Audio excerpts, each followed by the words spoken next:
পালোহি জোনবিল মেলাৰ বাকৰি। নমস্কাৰ, অসমবাসী ৰাইজ, স্বাগতম জনাইছোঁ ৰাইডাৰ ভাই ইউটিউব চেনেলত।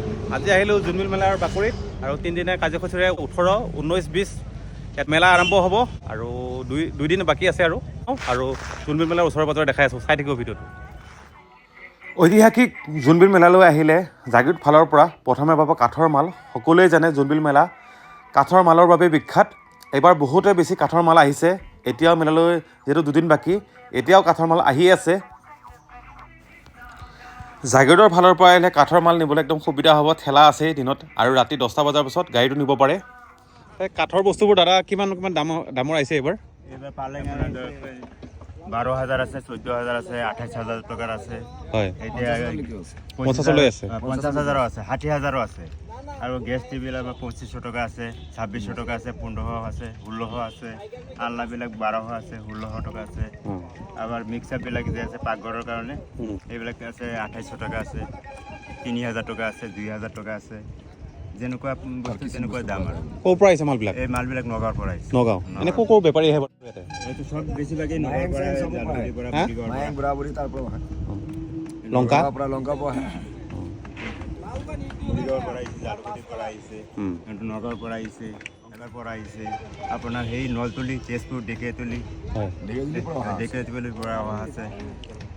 জেগা জেগাৰ পৰা মানে মানুহ আহি আছে, এতিয়ালৈকে আহি আছে। এনে কেইহাজাৰ টকামান মাল আছে বাৰু? এনে গোটেই মিলি কিমান মান হ'ব এটা আইডিয়া? 1 কোটিৰ ওপৰত বেছি হ'ব, 4 কোটি মান হ'ব। 4 কোটি মানৰ হ'ব ন? যোৱা বছৰ আপোনালোকৰ লাভ লোকচান কেনেকুৱা? ভাল আছে নে ব্যৱসায়? ভাল আছে নে ব্যৱসায়? আৰু আপোনালোকৰ যোৱা বছৰ 70,000 টকাৰ পালেংখন কিমান মান বেছিল বাৰু? এই বেচিছোঁ 150 মান বেচিছোঁ। 150 পিচ? 150 পিচ 70,000 টকা, এমনি 80,000 টকাও বেচিছোঁ। কিমান দূৰৰ মানুহ লৈ গৈছে? এই বহুত দূৰৰ মানুহ, বহুত দূৰৰ পৰা আহে, গোটেই অসমৰ বহুত দূৰৰ পৰা মানুহ, গোটেই অসমৰ মানুহ হয়। গোটেই অসমৰ মানুহ আহি পেলাই লৈ গৈছে। এই জোনবিল মেলাত আহে চবৰ মানুহ আহে, চবেই আহে। পালেং আলমাৰীৰ দামনো কিমান এইবাৰ সুধি চাওঁ আহক, ৰাইজে দামবিলাক অলপ জানি লওক। 18,000 টকা আছে। 18,000 টকা? 18,000 টকা। এইটো আৰু যদি লয় এইটো 18,000 টকা। 18,000? এইটো যদি লয় 20,000 টকা। এইটো 20,000? এইটো কি হয় মালটো? এইটো তিতা চাফা কাঠ। তিতা চাফা কাঠ ভাল হ'ব ন? ভাল হ'ব, ধুনীয়া কাঠ। এইটো আছে গমাৰি কাঠৰ আলনা। আলনা কিমান? আলনাটো কিমান? দাম আছে 1600 টকা। 1600? 1600। এইটো দাম আছে 1600 টকা। এইটো 1600 টকা। আৰু এইটো গমাৰি কাঠৰ আছে, এইটো গেছৰ টেবুল। এইটো কিমান হ'ব? এইটো আপোনাৰ 2500 টকা পৰিব। 2500? 2500 টকা পৰিব। আকৌ এইটো যদি লয় 2,000 টকা পৰিব। এইটো কি কাঠ হয়? এইটো পাহাৰীয়া কাঠ। এইটো বনচন কাঠ বুলি কয়। আৰু এইফালে কাঠৰ দোকান বহুতেই বেছি দোকান আহিছে আৰু তাৰে এখন দোকানত সোমাইছোঁ। 6,000? গমাৰিৰ হয়? 6,000 টকা। ঠিক আছে। পচন্দৰ কাঠৰ মাল পালেঙে হওক বা আলমাৰী হওক বা আলনাই হওক আৰামত চাই ল'ব পাৰিব, যিহেতু বহুতেই বেছি দোকান। কমা কাঠৰ আলনা আছে। হয়। এতিয়ালৈকে ফিটিং হোৱা নাই। এইটো দাম আছে আপোনাৰ 1,000 টকা আছে। 1,000? পৰা 1,000 টকাৰ দাম। ফিটিং কৰি দিব আপোনালোকে? কিমান মান আছে? বহুত আলনা আছে? বহুত আছে, 100 মান হ'ব ন? 120। পালেং আছে। পালেং কিমান মান আনিছে বাৰু আপোনালোকে? পালেং মানে মই 60টা মান আনিছোঁ। 60টা মান আনিছে? 60টা মান আনিছোঁ এনেকুৱা ডিজাইনত। এইটো 7,000 টকা পৰিব। এইটো 7,000 টকা। 7,000? কি কাঠ হয় এইটো? এইটো আছে আপোনাৰ কৰৈ কাঠ। কৰৈ কাঠ? কৰৈ কাঠ 7,000 টকাত? 7,000 টকা। এইটো আছে বেলেগ কাঠ। আৰু এইটো কিমান পৰিব? এইটো পৰিব 10,000 টকা। 10,000? কি কাঠ হয় এইটো? এইটো তিতা চাফা কাঠ। তিতা চাফা কেইখনমান আছে? এইখন 50খন মান আছে। 50খন আছে। আৰু এইবিলাক পালেঙৰ চাইডবিলাক? আৰু এইবিলাক আছে দৰ্জা আছে। এইবিলাক দৰ্জা আছে, ৰেডিমেড দৰ্জা আছে। ৰেডিমেড দৰ্জা আছে। কিমান মান পৰে দৰ্জাবিলাক? দৰ্জা মানে 2500 টকা মান পৰিব। 2500 টকা মান পৰে। এইখিনি নেকি? এইখিনি অঁ ঠিক আছে। আকৌ এই গেছ টেবুল যে আছে, 3,000 টকা পৰিব। 3,000? এই গেছৰ টেবুলটো? ষ্টিলৰ যিটো 3,000 টকা। কি কাঠ হয় এইটো? কঁঠাল কাঠ? কঁঠাল আছে, নিম আছে, কমা আছে। অঁ হয়। দাম বহুত দাম। এইটো কিমান মান পৰিবগৈ পালেংখন? এখন বক্সি পালেং 60,000। 50-60,000? কি কাঠ বুলি ক'লে এইটো? এইটো চেগুন কাঠ। চেগুন কাঠ? অৰিজিনেল নে? অৰিজিনেল, একদম অৰিজিনেল। এইটো 60,000 টকা। 60,000 টকা? এইটো আছে আৰু এনেকুৱাই বক্সি পালেং বেলেগ? বক্সি পালেং আছে আৰু 50,000। এইটো আছে 50,000 টকা। 50,000 টকা? 50,000 টকা। এইটো আছে আপোনাৰ 45। 45? 45,000 টকা।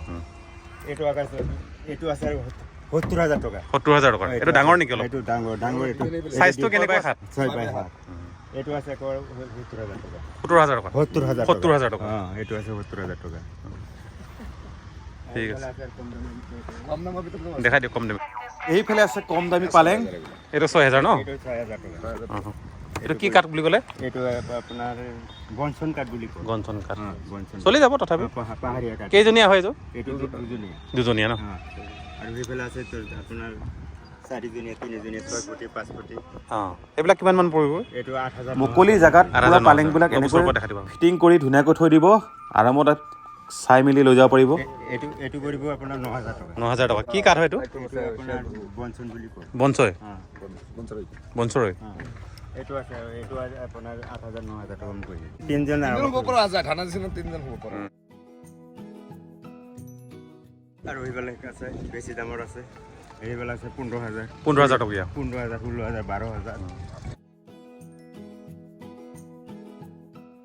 এইটো আপোনাৰ 12,000 পৰিব 12,000 এইটো 12,000 কি কাঠ হয় এইটো এইটো আছে আপোনাৰ কৰৈ কাঠ বুলি কয় কৰৈ কাঠ আৰু সেইটো সৰুটো এইটো আছে দুজনীয়া এইটো আপোনাৰ পৰিব 3,000 টকা 3,000 টকা 3,000 টকা একে কম দামী পালেং মানে এইটোৱে এইখনে নেকি 3,000 টকীয়া আৰু একেবাৰে দামৰ হ'ল আপোনাৰ 70,000 টকা 70,000 টকা এইটো একদম কম দামত আৰু ইয়াতকৈ আৰু কম দামত নাই ঠিক আছে বাৰু ভাল লাগিল আৰু আপোনালোকৰ ব্যৱসায়টো যাতে ভাল হওক তাৰে আশা কৰিলোঁ আৰু গোটেই মানুহে যে এনে যোৱা বছৰ কিমান মান টকাৰ মাল আনিছিলে আপোনালোকে আমি 14 লাখ টকাৰ মাল আনিছোঁ 14 লাখ টকা এইবাৰ 16 লাখ এইবাৰ অলপ বেছিকৈ আনিছে এইবাৰ অলপ বেছিকৈ আনিছোঁ যোৱাবাৰ চব মানুহে কিনিব পৰা নাই অলপ মানুহে কিনিছে বহুত মানুহ ঘূৰি গৈছে সেইকাৰণে এইবাৰ বেছিকৈ আনিছে এইটো ভেজিটেবল চাওক কি আছে এইটো এইটো ভেজিটেবল 35 টকা 35 মানে ভাগে ভাগে আছে ডিজাইন লৈ কাঠ লৈ গেছ টেবুল বহুত কেইটা আছে ধৰি লওক 2,000ৰ পৰা ষ্টাৰ্ট হয় একদম 4,000 মান লাগি আছে 5,000 লৈ আছে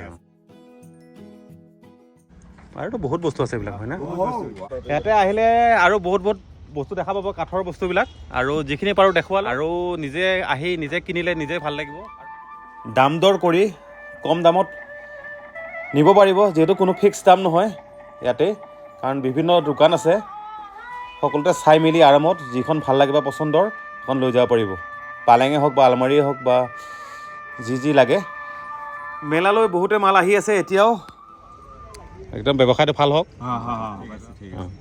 জোনবিল মেলাৰ পূৰা প্ৰস্তুতি চলি আছে এইফালে সন্মুখৰ গেটখন আৰু অপজিট চাইডে আছে মীনা বজাৰ মীনা বজাৰখন চাওক এবাৰ